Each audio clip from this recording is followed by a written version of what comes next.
Isipin mo ito, nakatayo ka sa harap ng langit dahil natapos na ang buhay mo sa mundo. Wala nang second chance, wala nang rewind. At sa isip mo, sigurado ka na. Sigurado ka na papasok ka sa langit. Sigurado ka na ligtas ka na. Pero biglang tumingin si Jesus sa'yo at sinabi niya ang pinakakinatatakutang salita na pwedeng marinig ng isang tao. Hindi kita kilala. Sandali, hindi ito sinabi sa mga atheist, hindi ito sinabi sa taong may galit sa Diyos. Sinabi ito sa mga taong nagsisimba, nananalangin, naniniwala na sila ay ligtas. At ito ang nakakatakot. Maraming tao ngayon ang nabubuhay sa isang ilusyon. Akala nila tunay ang pananampalataya nila, pero hindi. Kaya sa video na ito, uusisain natin ang sarili natin, hindi ang ibang tao. Ikaw, ako, lahat tayo, ito ang 5 malinaw na senyales na maaring sabihin ni Jesus sa'yo na hindi ka niya kilala. Makinig ka ng mabuti, lalo na sa pangatlo, dahil ito ang pinakamapanganib na bitag sa modernong Kristiyano. Handa ka na ba? Simulan na natin. Sign number 1. Umaasa ka sa ginawa mo, hindi sa ginawa niya. Makinig ka mabuti sa Ebanghelyo ni Mateo 7:22 hanggang 23. Sinabi ni Jesus, marami ang magsasabi sa akin, Panginoon, hindi ba kami nanghula? Hindi ba kami nagpalayas ng demonyo? At ano ang sagot niya? Hindi kita kilala. Napansin mo ba? Hindi nila itinuro ang krus. Hindi nila itinuro ang sakripisyo ni Jesus. Itinuro nila ang sarili nila. Ginawa namin ito. Ginawa namin yan. Good person kami. Ito ang problema. Ginawa nilang resume ang faith. Pero ang kaligtasan, hindi sweldo. Hindi ito pinaghihirapan, ito ay regalo. Ayon sa Efeso 2:8 hanggang 9, by grace you have been saved. Kung ang tiwala mo ay nasa pagiging mabait, pagsisimba, pagbabasa ng Bible, paggawa ng mabuti, delikado ka. Ang tanong, nakilala mo ba siya?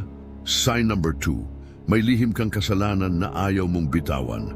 Ang tunay na Kristiyano nagkakasala pero nasasaktan at nagsisisi. Ang pekeng Kristiyano nagkakasala at komportable. Tanong ko sa'yo, may tinatago ka ba ngayon? Isang lihim na relasyon? Isang addiction?